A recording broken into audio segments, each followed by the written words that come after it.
Okay, yeah, from no matter where you're from, you can figure out where your own politics are and understand the important part about the second Cole memo. The second Cole memo is entirely in line with the Ogden memo and Cole 1, and it says, look, we don't care so much so long as you're following these sensibilities, but attention, it's still all illegal.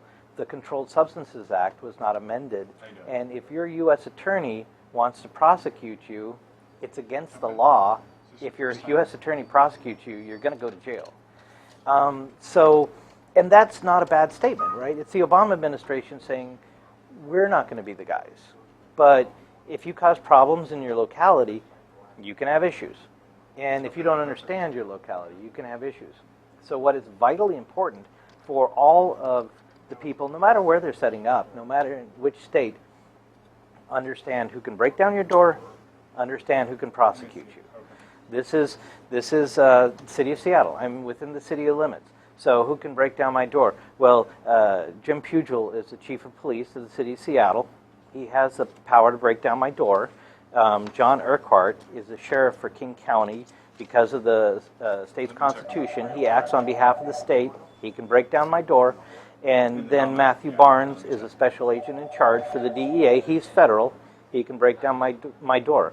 Now, on the other side, I have the people that can prosecute me, which is a different authority. And those people are Pete Holmes.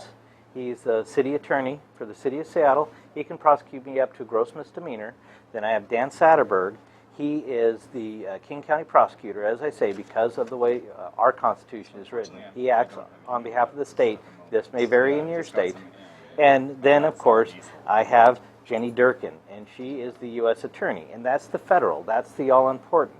Where you're setting up, I have bios on these people. I've studied these people. I make it my job to know what their background is, what they've done in the past, what their previous experiences have been.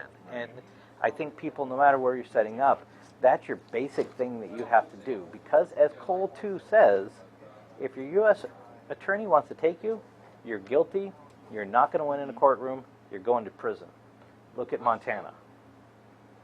Oh, what happened in Montana? I don't have any background on that. In Montana, they started blowing up the industry. They legalized it medically.